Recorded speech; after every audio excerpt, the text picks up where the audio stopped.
back, everybody, to another episode of Nian Shorts here in the den of the Wandering Ronin, who has a physical address, which is really odd for the name. But as you can see, this is my co-star Rick, and he's here today because we want to talk about something interesting. Now, for those of you who do not know, he is my main instructor and has been for several years now. But on top of that, he's kind of like a case study for me. No, I'm serious. He's a bit odd. The way he processes information isn't like most people, but because of that, have been some crazy ideas that have been born from that. And I just want to pick his brain a little bit because he's injured yet again. Or not injured, you had surgery, right? Surgery. So he doesn't have the mobility he normally has, which wasn't much to begin with, but he adapts so well, and ideas are born from that adaptation, and that's where these lessons sort of come from. But before we get into that, I want to remind you, the VEA Winter Collaborative is this Saturday, this upcoming Saturday. It's November 4th. If you haven't made plans to be there, shame on you. Cancel whatever you have and get over to the VEA Manteca, because it is one of the last seminars of the year, right? Yeah. And it's a great one, and there's going to be 7 great instructors and Rick. 7 great, and I'm the janitor. I'm glad you caught on. But I'm sorry, and I can talk about this all day, but tell us, how is it that every time you have a surgery, which have been many through the years, you come back deadlier than before? I don't know about deadlier, just wiser, I guess. Right? Really? It just hurts me more. That's my point. I think it's because I understand my limitations. I don't take any of it for granted. Like this time around, I had what they call a reverse shoulder replacement. Shoulder replacement. Yeah. And because of it, I can't go any higher than this, right, or this far back. And that's just because you've been doing the exercises that right. And prior to the exercise and trying to just, I hate being stuck in things. So I have to limit what I can do. So I understand my limitations. So I have to maneuver myself a certain way that I know that I don't do anything that goes above this or this far back. So everything then has to be here.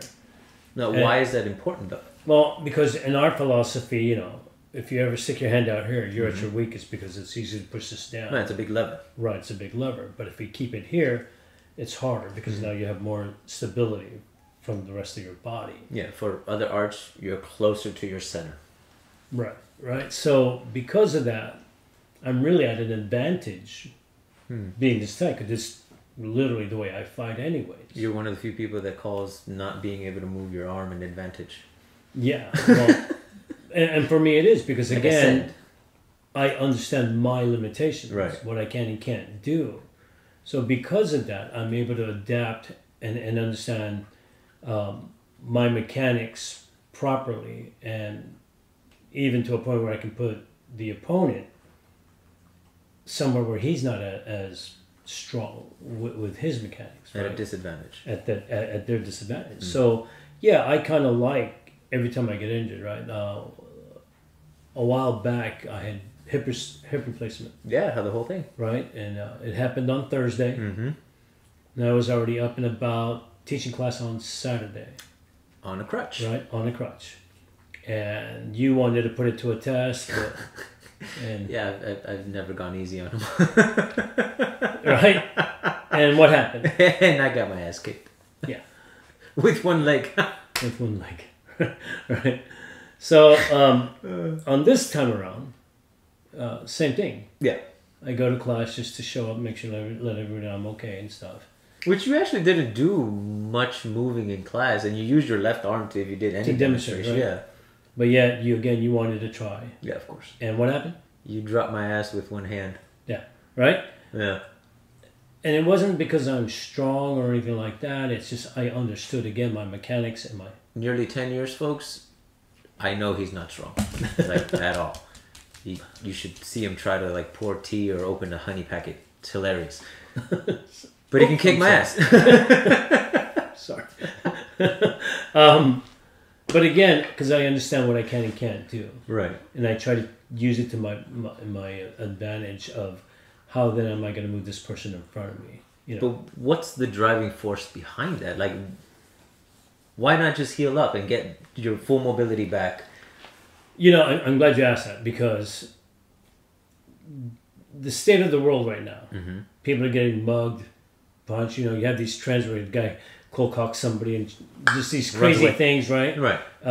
People getting, you know, I mean, we saw stories a while back with people beating up somebody in a wheelchair and just crazy stuff like that. So if I were to train and get myself better and to a point where I'm at 100%, if we look at it generously, that's going to take about 2-3 months. Right. Which is how long the doctor put me out for, right? Yeah. But what happens if I get mugged tomorrow? That's a good point. Or next week, you know? Yeah. When I'm not at 100%. And you do look like an easier target with the sling on. Well, yeah. So I'm walking around, you know, why not, right? So I have to understand at any given, because, you know, folks, we give self-defense classes for, you know, for women because they're, you know, they're the demographic. Yeah, right? So because of that, I'm always prepared for tomorrow and not 3 months down the line. Once I get my black belt. Yeah, I can go ahead and, you know, then I'll kick your ass, right? Even though I'm not able to today. Right. But I should then work the idea that I should be able to defend myself at any given time.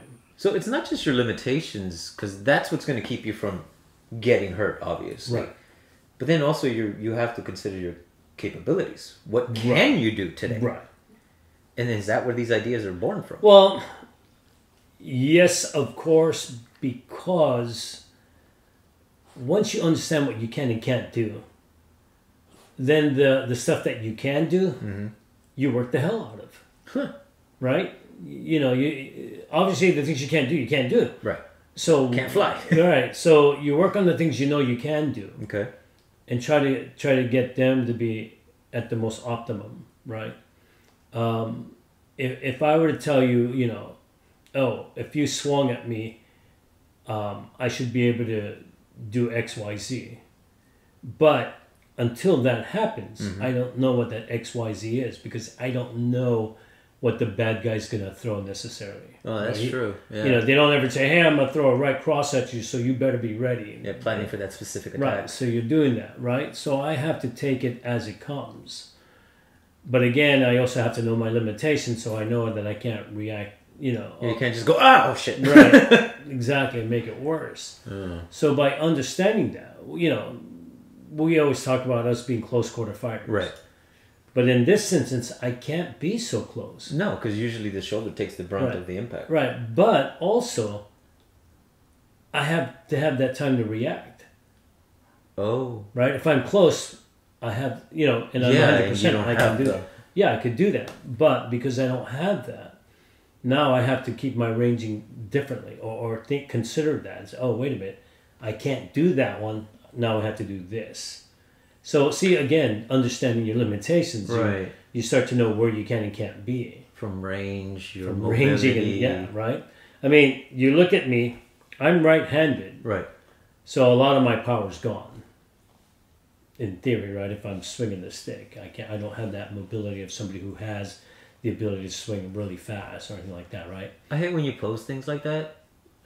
Folks, it's... I don't know if he does it on purpose. I think he does. But he'll say stuff that he can't do. And then I'll want to see it. And then he proves himself wrong. Right. Again, without hurting myself, right?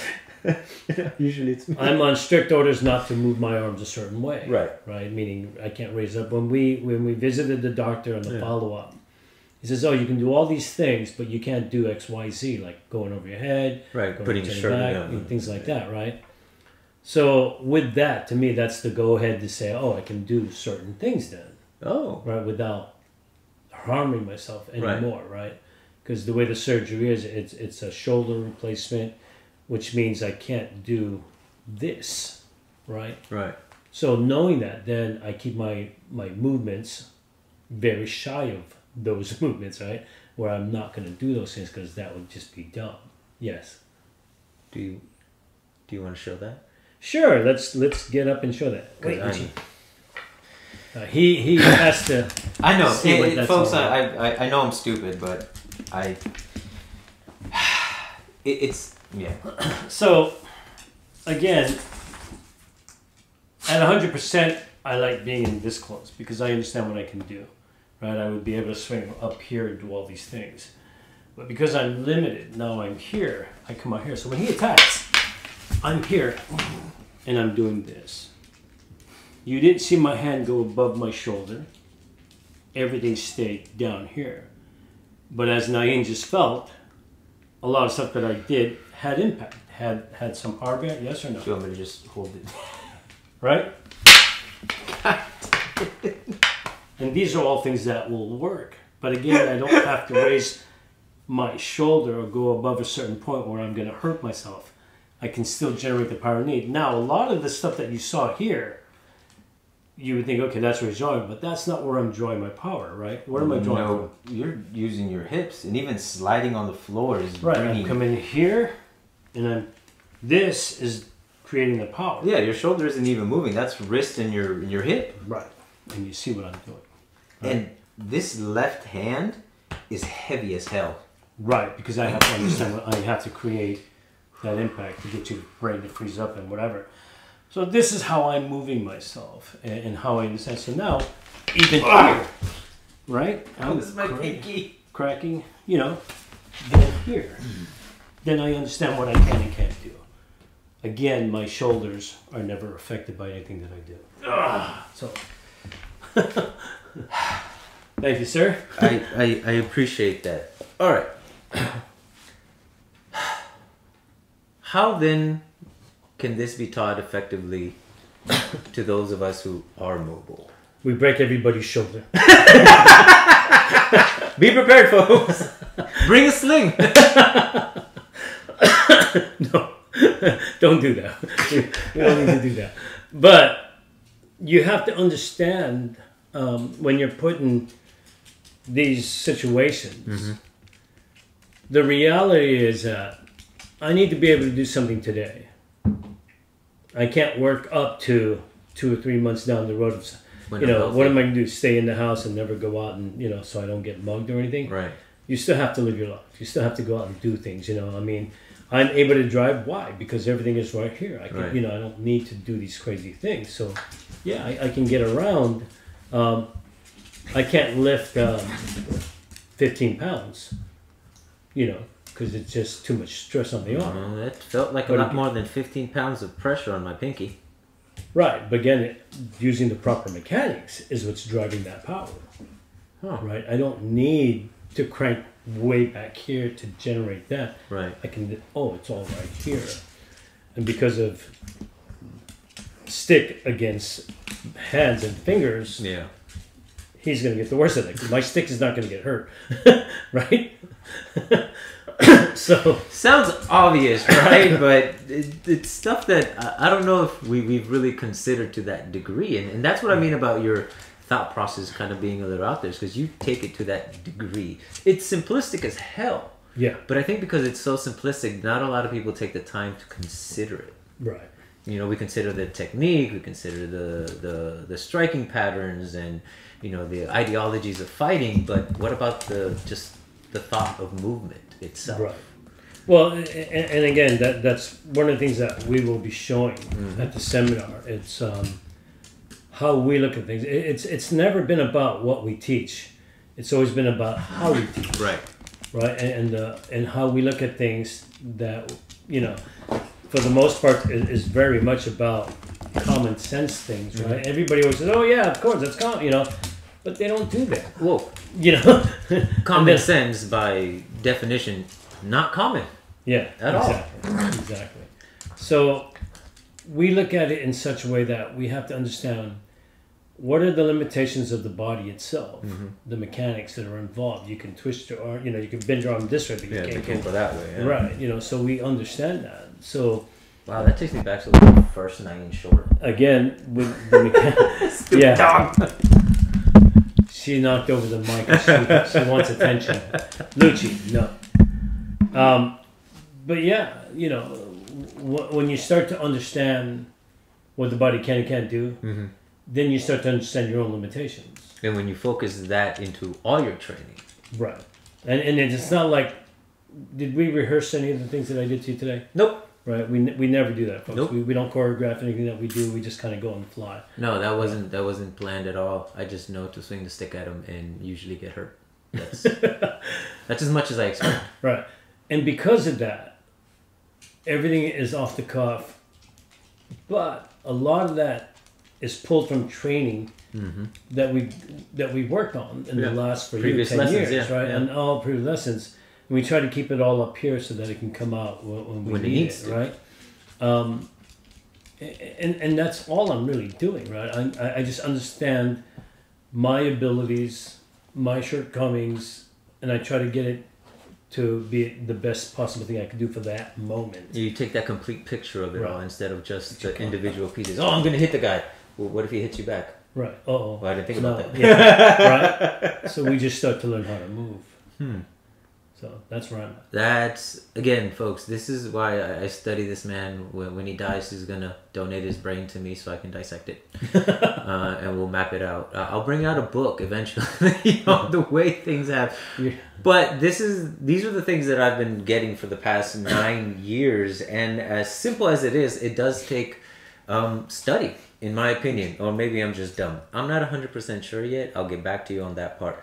But this is how I go about learning. I ask these questions, we have conversations, and we really try to break down not just the lesson, but how we got to the lesson. How did this come about? What were the factors involved that led to this realization or this new idea? And we wish to share that with you just a little bit during the seminar. So definitely make the time to show up to the VEA this Saturday, November 4th. Registration is at 8. There's going to be a bit of small prayer a few minutes before, and 9 o'clock sharp we will start with the instructors. So we hope to see you there, and you better be there, and don't miss this one because it is really one of the better seminars that we have, and we're looking forward to it. So Mike, thank you very much. Don't forget to bring money. Oh, bring money. The raffles are awesome and the vendors are great. You really, if all you go there for is shopping, just pay like the $25 for, was it the viewing fee? Yeah. Spectator fee. Viewing. Yeah, somebody dying. Maybe. If somebody pisses you off, sure. Yeah, there you go. Why not? But the vendors there are great as well. I know John Atkins is going to be not only on the floor teaching, but he's also going to be bringing his wares. And I forget who the other vendors are, but they're always awesome. Yep. And they're a lot of fun to be around. So definitely make time for that. And I will see you there. We will see you there. And thank you for joining me on this short. To the next one. 3, 2, 1, cut!